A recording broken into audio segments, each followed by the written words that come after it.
بسم اللہ الرحمن الرحیم۔ آخرت کے عذاب سے بچنے کی فکر کرنا لازم ہے۔ انسانوں کو موت کے بعد کی فکر ہی نہیں اور یہ یقین ہی نہیں کہ اللہ تعالیٰ نے بندوں کے لیے اپنی طرف سے کوئی دین بھیجا ہے جس کے ماننے اور قبول کرنے پر آخرت کے عذاب سے آدمی بچ جائیں گے، نہ فکر ہے اور نہ ہمیں یقین ہے۔ اس لیے کفر اور شرک اور گناہ گاری کی زندگی میں مبتلا ہیں۔ فکر اور یقین بہت بڑی چیز ہے۔ اگر کسی کو فکر لاحق ہو جائے اور کفر اور شرک پر مرنے سے عذاب میں مبتلا ہونے کا یقین ہو جائے تو انسان کو نیند نہیں آئے گی اور نہ وہ آرام سے سکون سے کھانے کا مزہ آتا ہے جب تک اس دین کو تلاش نہ کر لیں جو اللہ تعالیٰ نے اپنے بندوں کے لیے بھیجا ہے، اور اس کے انکار پر دوزخ میں داخل کرنے کا فیصلہ فرمایا ہے۔ اس کی تحقیق کرنے سے پہلے نہ جینے میں مزہ آتا ہے اور نہ خوشیاں مناتے، نہ مسیاں کرنے کے اندر آدمی کو مزہ آتا ہے۔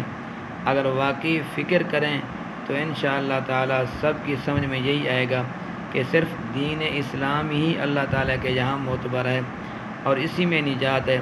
اس کے خلاف کسی کی بات نہ مانے، نہ کسی سردار کی بات مانے اور نہ کسی پیشوا کی بات مانے اور نہ کسی پوپ کی، نہ پادری کی، اور ہر شخص مذہب کے بڑوں کے جواب دے کہ دین کو اختیار کرنا اور دوزخ کے عذاب سے بچنے کے لیے دنیا میں گروہ بندی کرنے کے لیے نہیں ہے۔ تم اپنی بڑائی باقی رکھنے اور ایک جماعت کا سردار اور پیشوا بننے کی حرص میں ہمارا ناز کیوں کھوتے ہو اور اپنے ساتھ ہی ہمیں دوزخ میں لے جانے کی فکر میں کیوں مبتلا ہوتے ہو؟ در حقیقت میرے بھائیوں، آخرت پر پختہ ایمان نہ ہونا، خواہشات نفس کا اتباع کرنا، اٹکل بچوں کی طرح دین تجویز کر لینا، ان تین باتوں نے انسان کو دوزخ میں ڈالنے کے لیے تیار کر رکھا ہے۔ بہت سے وہ لوگ جو مسلمان ہیں، آخرت کا یقین بھی رکھتے ہیں، لیکن خواہشات نفس کا مقابلہ نہیں کر سکتے۔ یہ لوگ بھی اپنی جانوں کو آخرت کے عذاب میں مبتلا کرنے کے لیے تیار ہیں۔ نمازیں چھوڑنے والے ہیں، زکوٰۃیں روکنے والے اور حرام کھانے والے ہیں۔ حرام کھانے والے اور دوسرے گناہوں میں جو لوگ پھنسے ہوئے ہیں، ان کے ایمان کو خواہشات نفس نے کمزور کر رکھا ہے۔ فکر آخرت نہیں، اس لیے گناہ نہیں چھوڑتے۔ میرے دوستو، بزرگوں، جب انسان گناہ کرتا ہے، حدیث شریف کا مفہوم ہے، جب انسان گناہ کرتا ہے تو اس کے دل کے اوپر ایک سیاہ نقطہ لگ جاتا ہے۔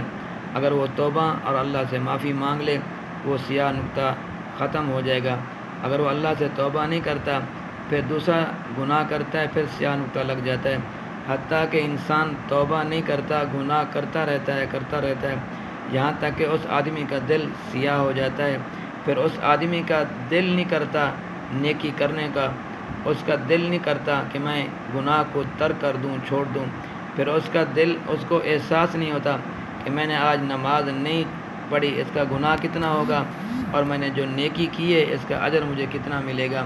لیکن یہ اس وقت ہوگا جب انسان گناہوں کو چھوڑ دے اور اللہ کے حکم کی وہ دوری نہ کرے بلکہ اللہ کے حکم کی فرما برداری کرے، تو اس سے یہ فائدہ ہوگا، انسان کی دنیا بھی اچھی بنے گی اور انسان کی ہمیشہ کی جو زندگی ہے، آخرت کی زندگی بھی اس کی سمجھ جائے گی۔ اللہ تبارک و تعالیٰ میرا اور آپ سب حضرات کا حامی و ناصر ہوں۔